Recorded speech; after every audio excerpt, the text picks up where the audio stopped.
The Mississippi River flood of 1927 flooded the lower Mississippi River Valley in April of 1927. It was one of the worst natural disasters in the history of the United States. More than 60,000 square kilometers, or 23,000 square miles, of land was submerged, and hundreds of thousands of people were displaced, and around 250 people died. After several months of heavy rain caused the Mississippi River to swell to unprecedented levels, the first levee broke on April 16th along the Illinois shore. Then, on April 21st, the levee at Mounds Landing in Mississippi, which is just a few miles outside of Greenville, Mississippi, or a few kilometers outside of Greenville, which is only 20 minutes from Cleveland, collapsed. Over the next few weeks, essentially the entire levee system along the river gave way. In some places, residential areas were submerged in 30 feet of water.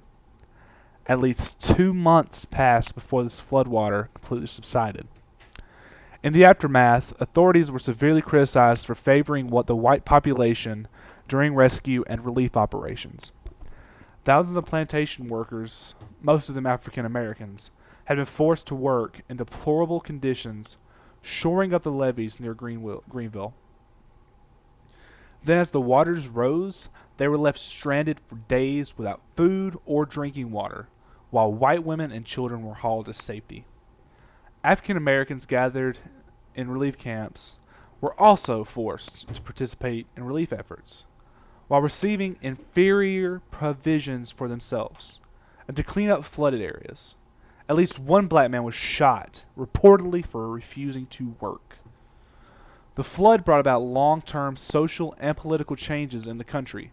Over time, African Americans largely switched their loyalties from the historically anti-slavery Republican Party to the Democratic Party. In addition, the disaster contributed to the great migration of African Americans from the South to cities in the North. The flood also found its place in folklore, music, literature, and films.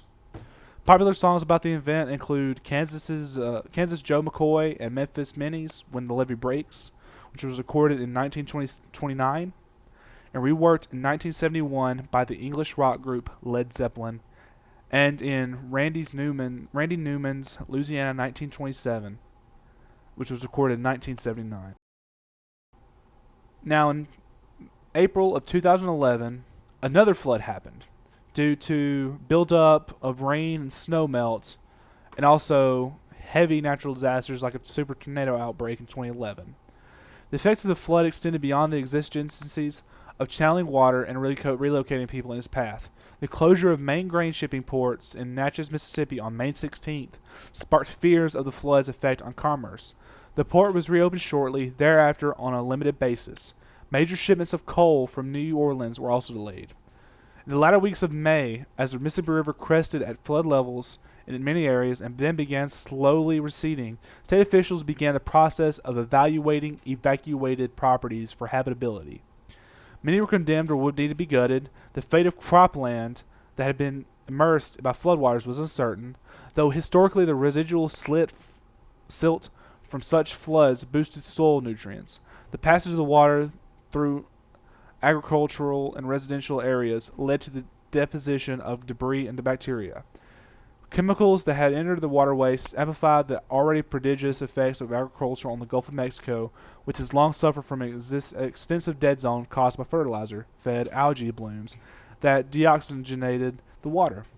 The expansion of that zone with the increased fertilizer load would wreak havoc on fisheries already suffering because of the effects of the Deepwater Horizon oil spill of 2011.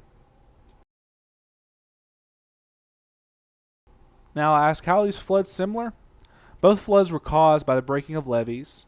Crop fields were heavily impacted as many plants were drowned. Levees were broken to save some cities while others were out of luck. Many sources of Mississippi's income were put out of commission.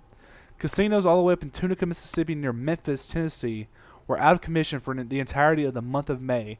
This is just one example of the impact this gigantic flood had on commerce alone. And agriculture was obviously hit hard. Now, the floods are different in the fact that, unlike in the 1920s, in 2011, neighbors helped each other regardless of race.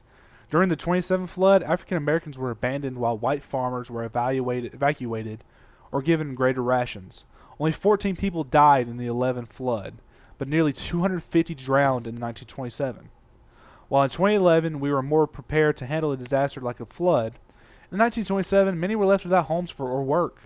No one was even close to prepared for a flood the size of the one in 1927, whereas all the water in 2011 could easily be assumed where the water was going, so people could be evacuated.